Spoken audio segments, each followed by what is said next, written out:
Herkese merhaba, kanalıma hoş geldiniz. Ben İpek. Bugün sizlere harika bir tarif vereceğim. Çok güzel bir sihirli karışım diyorum ben buna. Bu bir çeşit macun aslında ve tamamen bağışıklık sistemimizi güçlendirme adına yapılan bir tarif. Ve gerçekten çok işe yaradığını söyleyebilirim. Neden bu kadar güveniyorum bu tarife ve bütün eşim, dostum, beni tanıyan insanlar, ne kullandığımı bilen insanlar arayıp "Ya İpek, senin bir tarifin vardı, bize söyler misin, onu neydi, şunları mı koyuyorduk içine" deyip benden tarif alıyorlar. Ben hani artık sadece bu eşim, dostumla sınırlı kalmasın, benle sınırlı kalmasın ve herkesle paylaşayım istedim. Yani iyi bir bilgiyi kendime saklamak biraz haksızlık gibi geldi açıkçası. O yüzden de söylemek istedim. Ama neden bu kadar güveniyorum? Önce kısaca bununla ilgili bir bilgi vermek istiyorum. Bundan yaklaşık 5 sene öncesinde falan, kızım 3 yaşlarında ve biz o dönemde Londra'da ikamet ediyorduk. Oranın havasını bilenler bilir, yaşayanlar bilir.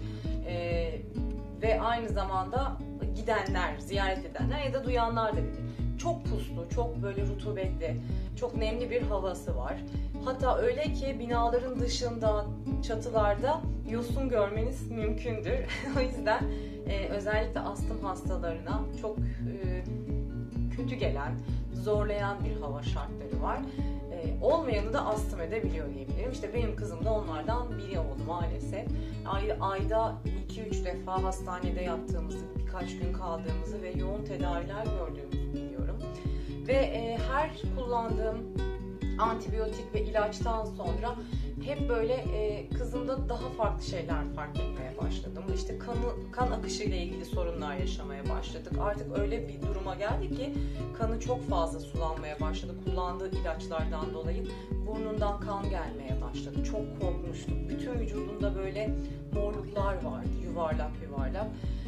Sürekli enfeksiyon kapıyordu, sürekli hastalanıyordu ve bir yerden sonra diyorsunuz ki yani ben kızıma iyi bir şeyler yapmaya çalışırken onu daha da mı kötüye götürüyorum acaba? Nereye kadar ilaç kullanımına devam edeceğiz diye çok sorguluyorsunuz. Yani bir anne bunu çok sorguluyor.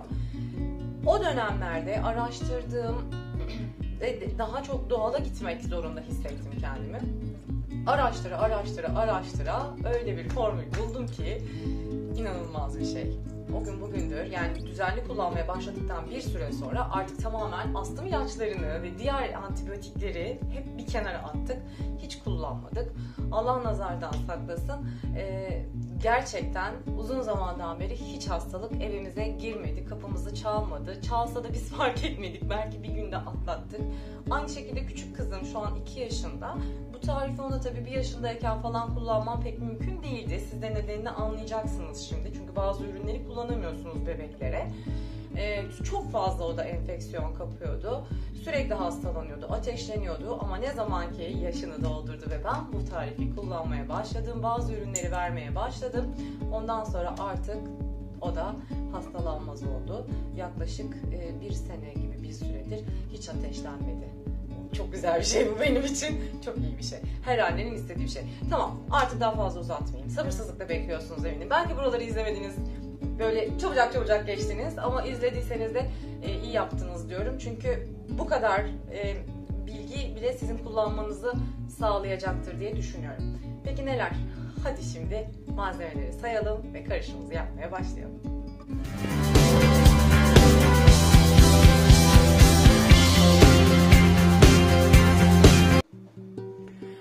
Öncelikle ben böyle bir kavanoz kullanıyorum. Bu yaklaşık 300 gramlık bir kavanoz.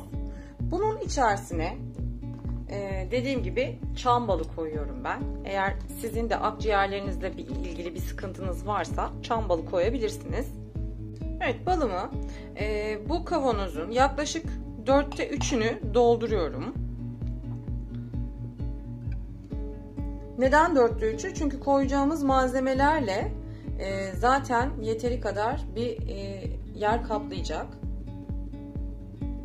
Bir de kavanozumu özellikle ağzı açık olarak tercih ediyorum ki nedenine gelince kaşıkla alması ve karışımı yaptığım zaman karıştırması ve her aldığımda da zaten karıştırmam gerekiyor.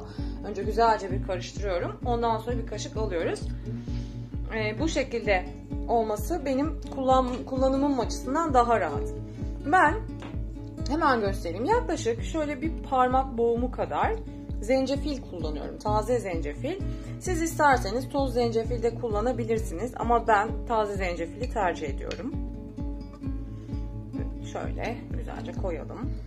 Ardından yaklaşık bir tatlı kaşığı kadar, daha doğrusu tam dolu dolu değil. Yani bir tatlı kaşığına yakın karabiber ama dolu dolu bir tatlı kaşığı zencefil.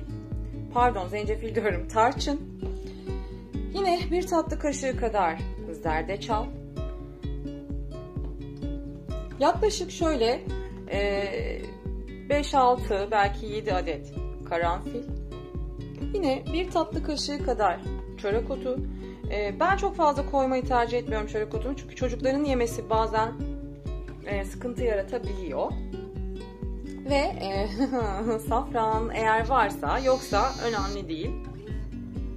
Hemen onu da koyalım. Evet.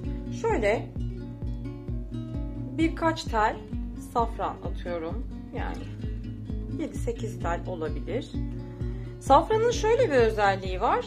Özellikle İranlı kadınların cildi kadife gibidir. Onlar sabah kalktıklarında aç karnına böyle ılık suyun içerisine, oda sıcaklığındaki bir suyun içerisine, biraz daha ılık olabiliyor, safran atıyorlar ve o şekilde içiyorlar. Hem sağlık açısından hem de cilt güzelliği açısından safran birebir diyebilirim.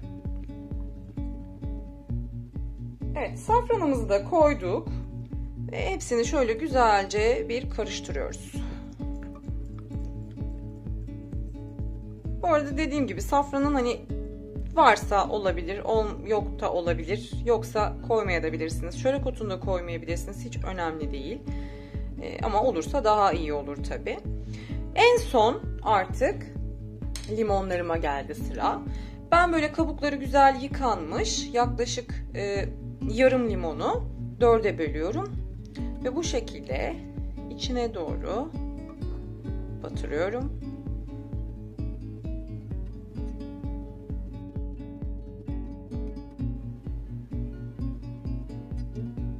Şöyle güzelce. Evet. Şimdi bunun kapağını güzelce kapatacağım. Şöyle kenara alalım. Ve yaklaşık 24 saat ya da işte bir gece boyunca bekleteceğim.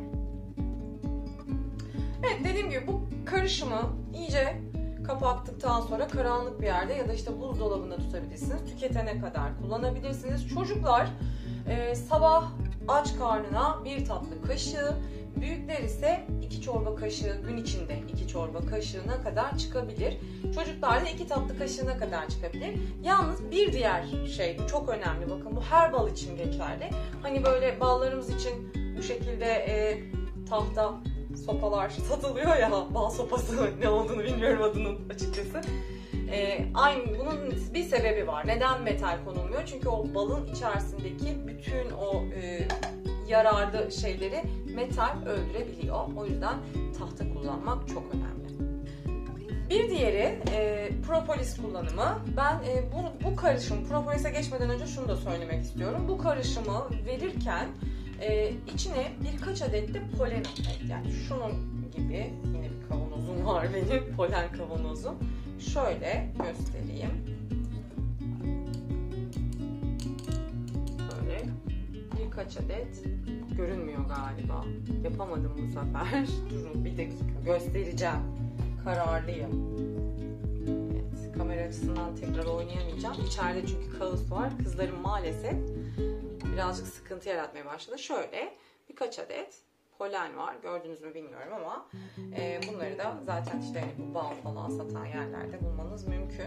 Güvenilir bir yer olduğuna önem verin. Yani eminseniz alın. Gerçi polenin şeyi yok. Yani polen polendir bence. Propolis'e gelince, propolislerde ham propolis kullanıyordum. O benim biraz tecrübesizliğimdi. Propolis'i sıvı formda kullanmak daha faydalıymış. Çünkü ham propolis kullandığınız zaman içinde bir takım bakteriler olabiliyormuş ve bu yarardan çok zarar da sağlayabiliyormuş. O yüzden ben de artık sıvı propolis'e geçtim.